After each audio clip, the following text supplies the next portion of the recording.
Olá, tudo bem com você? Que bom estarmos juntos para darmos sequência ao nosso estudo do livro A Gênese. Eu sou o professor Wagner Klein. Sou professor de Física, terapeuta holístico e você está no canal Sob Nova Visão.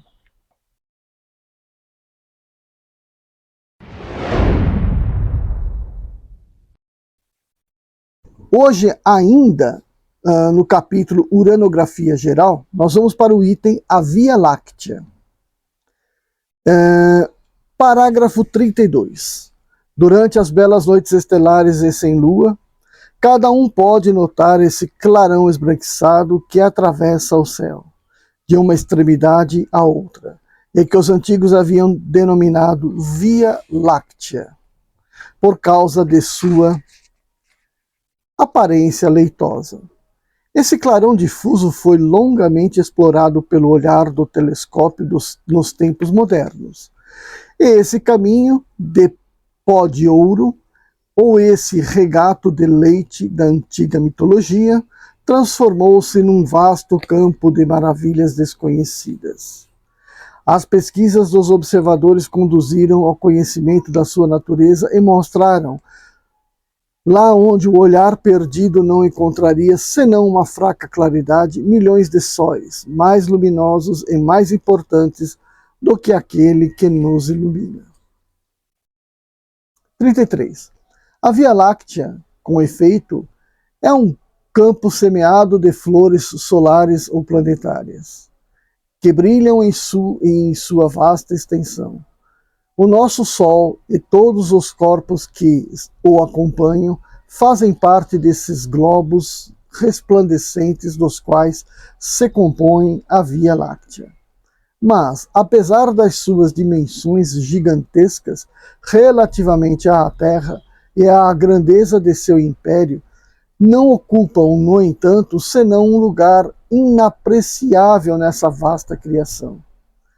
Pode-se contar uma trintena de milhões de sóis, semelhantes a ele, que gravitam nessa imensa região, distanciados uns dos outros em mais de 100.000 vezes o raio da órbita terrestre. Faz muito mais que isso, hein? Pode-se julgar, parágrafo 34.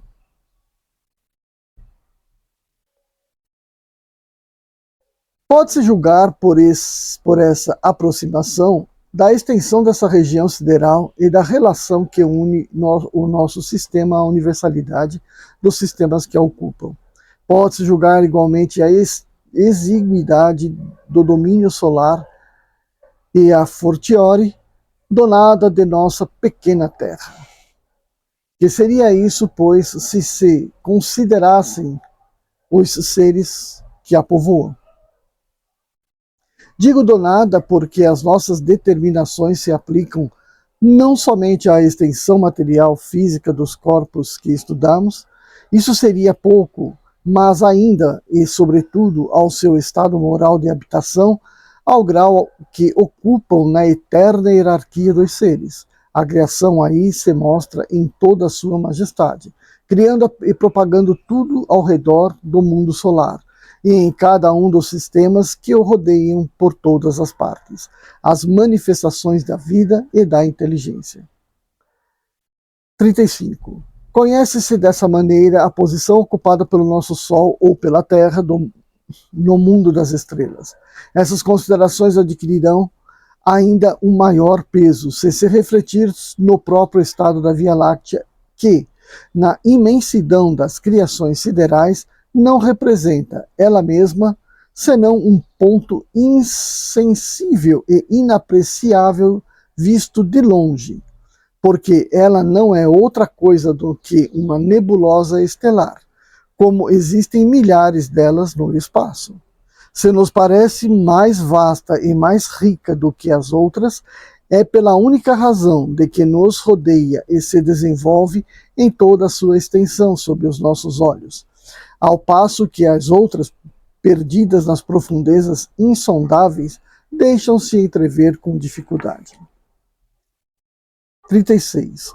Ora, Se sabe que a Terra não é nada, ou quase nada, no sistema solar, este nada, ou quase nada, na Via Láctea, este nada, ou quase nada, na universalidade das nebulosas, e esta universalidade, ela mesma, muito pouca, coisa no meio do imenso infinito. Começar-se-á a compreender o que é o globo terrestre. Então aqui, né, nesse item, nesse item Via Láctea, parece que está colocando aqui, né, a gente como simplesmente uma pequena parte de um microgrão de grão de uma poeira cósmica, né? Então é coisa muito assim insignificante. Mas aqui a gente tem que pensar, né? Vocês fazer uma comparação, né, do macrocosmos para o microcosmos. Você está no microcosmo, né? Você em si já é um ser imenso quando você pensa no tamanho das suas células e nas bactérias que você alimenta, né, sustenta no seu organismo para fazer você ficar vivo, né? As bactérias a gente não enxerga, são muito, muito pequiticas. Mas elas, que são em número maior do que o número de células do nosso corpo, elas estão aí dentro de nós para nos sustentar, para nos fazer vivos, né? Para nos mantermos vivos, fazer parte da nossa digestão, absorção de nutrientes e tal. Então ela faz parte do nosso ser, né? E são alimentados por nós. Bom, então nós somos muito grandes em relação a elas. Mas você não vive sozinho, né? Você tem a sua família, muito importante. Além da sua família, você tem o seu ciclo social no qual você se relaciona constantemente, seja da escola, do trabalho, dos primos, né, familiares, que não são exatamente seus irmãos, pai e mãe. E além disso, você tem também o esposo, esposa, filhos, né? Enfim, você tem a sua família, os seus parentes gerais, o seu meio social, profissional, estudantil. Enfim, você tem um grande ciclo de pessoas. Mas isso é pequenininho, perto o quê? A população de um bairro, a população de uma cidade, a população de um país. Mas se você pensar em você em relação à população do seu país, você já é quase nada, né? A menos que você esteja num cargo de comando do país, a sua influência é muito pequena. Mesmo os que estão lá têm influências limitadas. Uns para os bem, outros para o mal, mas têm suas influências limitadas. E, portanto, se você comparar, né, que é você na Terra, com a Terra no universo, com uma bactéria dentro do seu corpo, então a gente consegue ver que existem diversos universos, que a gente pode entender assim, intrínsecos, né, que vivem, que existem, que subsistem paralelamente. Né? Bom, então outro item deste vídeo de hoje é as estrelas fixas. Parágrafo 37. As estrelas que se chamam fixas e que constelam aos dois hemisférios do firmamento não estão isoladas de toda atração exterior, como se supõe geralmente.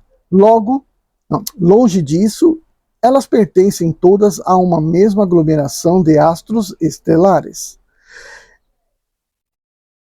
Essa aglomeração não é outra senão a grande nebulosa da qual fazemos parte, e cujo plano equatorial que se projeta no céu recebeu o nome de Via Láctea. Todos os sóis que a compõem são solidários. Suas múltiplas influências reagem perpetuamente uma sobre a outra, e a gravidade universal as reúne todas numa mesma família. Então aqui a gente pode pensar aqui no, como o homem, né, vai descobrindo com os seus telescópios, e agora depois com o Hubble e o Webb, né, James Webb, conseguiu mapear melhor ainda mais o universo. O que acontece? Vai se classificando novos grupos de estrelas, novos sistemas, né? Então a gente já tinha os sistemas globulares, a gente tem aglomerados, né? Então você tem vários grupinhos que você vai definindo por proximidade, né? Por semelhança dessas estrelas, né?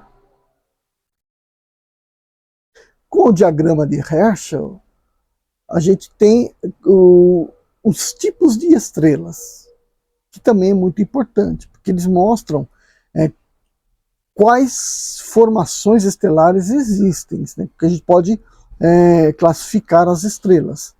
Então, as supergigantes, né?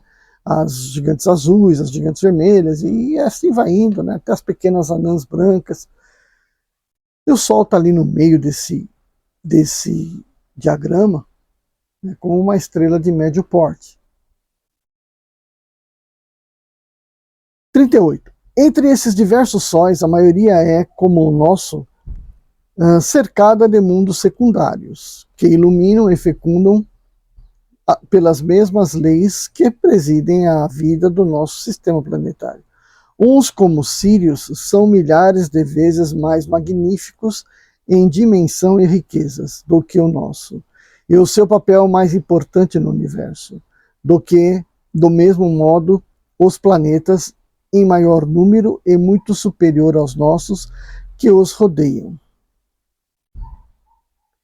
Outros são muito semelhantes pelas suas funções astrais.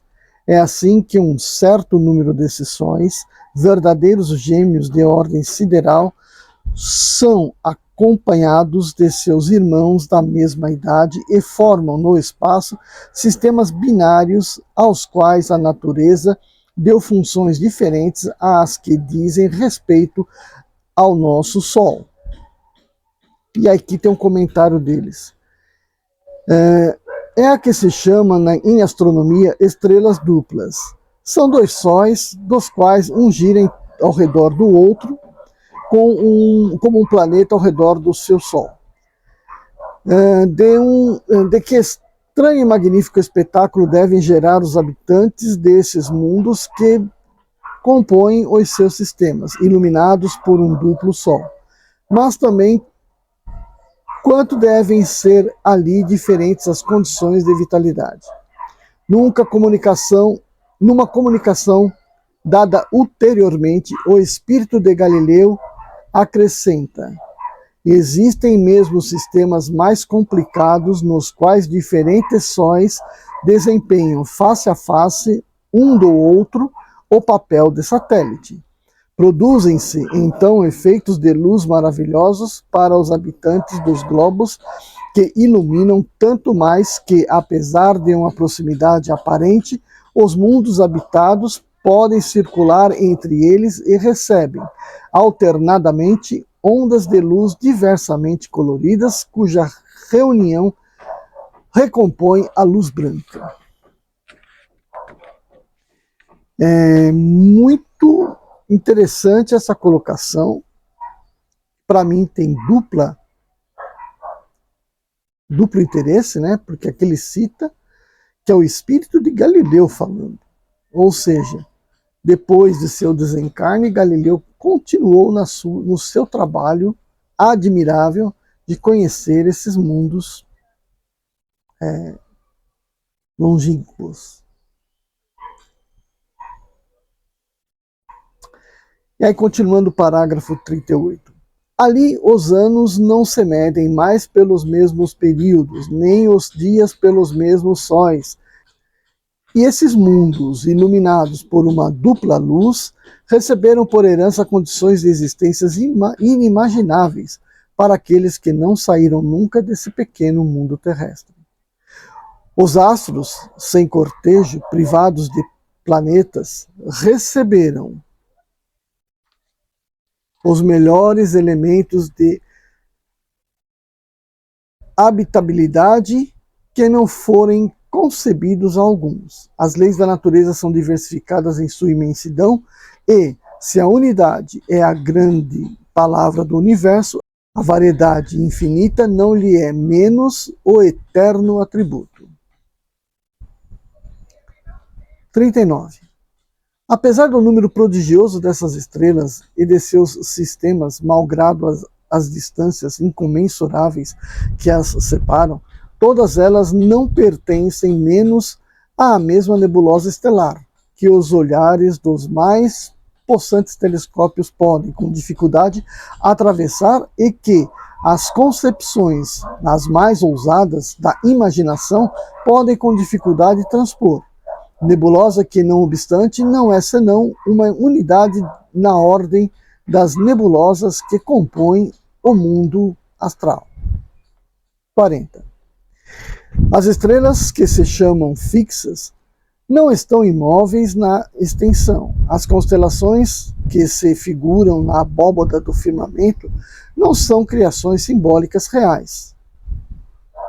A distância da Terra e a perspectiva sob a qual se mede o universo, desde essa posição, são as duas causas dessa dupla ilusão de óptica. 41. Vimos que a totalidade dos astros que cintilam na cúpula azulada está encerrada na mesma aglomeração cósmica em uma mesma nebulosa que nomeais por Via Láctea, mas, por pertencerem todos a um mesmo grupo, esses astros nele não são, cada um, menos animados por um movimento próprio de translação no espaço. O repouso absoluto não existe em nenhuma parte. São regidos pelas leis universais da gravitação e rolam na extensão sob o impulso incessante dessa força imensa. Rolam não segundo rotas traçadas pelo acaso, mas segundo órbitas fechadas, cujo centro é ocupado por um astro superior. Para tornar as minhas palavras mais compreensíveis, por exemplo, falarei especialmente de vosso Sol. 42. Sabe-se pelas observações modernas que ele não tem ponto fixo nem central, como se acreditava nos primeiros dias da astronomia nova, mas que avança no espaço arrastando consigo o seu vasto sistema de planetas, de satélites e de cometas. Ora, essa caminhada não é fortuita e não vai errante nos vácuos infinitos, perder-se longe das regiões que lhe assinalaram seus produtos e seus sujeitos. Não, a sua órbita não é medida e, concorrentemente com outros astros da mesma ordem dele, e cercados como ele de um certo número de terras habitadas, gravita em torno de um Sol central. Seu movimento de gravitação, do mesmo modo daqueles sóis seus irmãos, é inapreciável às observações anuais, porque períodos seculares em grande número bastariam com dificuldade para marcar o tempo de um desses anos astrais. Então, o que está dizendo aqui, né? O Sol se movimenta em torno do centro da galáxia. Que isso demora milhares de anos para acontecer, né? Talvez milhões de anos, eu não tenho esse dado aí, né? Mas esse é o movimento da galáxia, certo? Então ele está lá num dos braços externos da galáxia, então ele está lá se mexendo. Aqui é curioso falar que necessariamente tem uma massa central, mas não, né? Não é necessariamente que haja uma massa central. Por exemplo, no sistema binário, normalmente não tem uma massa central. É que as duas massas de dois planetas, por exemplo, de duas estrelas, elas estão numa distância, certo? Uma distância entre elas, e elas estão rodando, não uma em torno da outra, mas sim no centro de gravidade delas, que é o centro de massa delas. Então, você pega a massa dessa mais a massa dessa, divide pela distância, você vai ter um ponto aqui.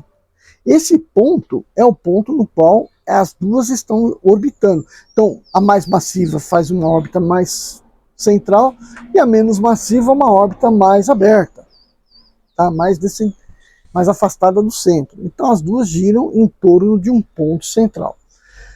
O sistema Terra-Lua é assim também. Então, só que esse ponto no qual a Terra gira e a Lua gira também está dentro da Terra. E está dentro da Terra. Então faz com que a Terra gire, tenha um pequeno balanço em torno desse ponto. Né? Já Plutão e Caronte não é dentro de Plutão, e sim entre os dois. Então Plutão gira, né, vai girando, e Caronte girando em torno dele, em torno desse ponto. Tá certo? Então isso aqui é o sistema binário. E aí vai por todo o espaço, você vai somando as várias e várias estrelas que tem para aí, e aí você vai tentando mapear onde é que está o centro desse negócio todo, né? E se tem ou não alguma coisa naquele centro. Então acredita-se mais recentemente que no centro da nossa galáxia o que tenha é um buraco negro, e não uma estrela, né, central, mas sim um buraco negro. 43. O Sol central, de que acabamos de falar, ele mesmo é um globo secundário, relativamente a um outro mais importante ainda, ao redor do qual perpetua uma marcha lenta e medida, em companhia de outros sóis de mesma ordem. Poderíamos constatar essa subordinação sucessiva de sóis a sóis, até que nessa imaginação esteja fatigada de subir numa tal hierarquia. Porque, não esqueçamos, pode-se contar em números redondos uma trintena de milhões de sóis na Via Láctea, subordinados uns aos outros como maquinismos gigantescos de um imenso sistema. Parágrafo 44. E esses astros, em números incontáveis, vivem cada qual uma vida solidária, do mesmo modo que nada está isolado na economia do vosso pequeno mundo terrestre, assim também nada está isolado ao incomensurável universo. Esses sistemas pareceriam de longe, ao olhar investigativo do filósofo que soubesse abarcar o quadro desenvolvido pelo espaço e pelo tempo, uma poeira de pérolas de ouro, levantada em turbilhões sob o sopro divino, que faz voar os mundos siderais nos céus, como os grãos de uma areia sobre as dunas do deserto. Não mais de imobilidade, não mais de silêncio, não mais de noite. O grande espetáculo que se desenrolasse deste mundo, sob os nossos olhares, seria a criação real, imensa e cheia de vida etérea que abarca, no conjunto imenso, o olhar infinito do Criador. Mas até aqui não falamos senão de uma nebulosa. Os seus milhões de sóis, os seus milhões de terras habitadas, não formando, como dissemos, senão uma ilha no arquipélago infinito. Ele está falando, escrevendo, mas está falando ainda da Via Láctea. E aí, portanto, existem outras nebulosas, né? Galáxias, nebulosas. Acredita-se em torno de 200 bilhões de galáxias, e cada galáxia com 200 bilhões de estrelas. Então, é muita coisa, né? É muita coisa. Fica para o próximo vídeo, os desertos do espaço. Tá bom? Se você gostou desse vídeo, deixa seu like. Se você não gostou desse vídeo, deixa seu like. Se você não está inscrito, se inscreve no canal. Vamos ajudar que essas informações, que essas discussões sejam levadas a mais pessoas, assim como você, como eu, gostamos desses estudos. Vejo você no nosso próximo vídeo. Tchau, tchau. Comece bem o seu dia, deve a tristeza tirar.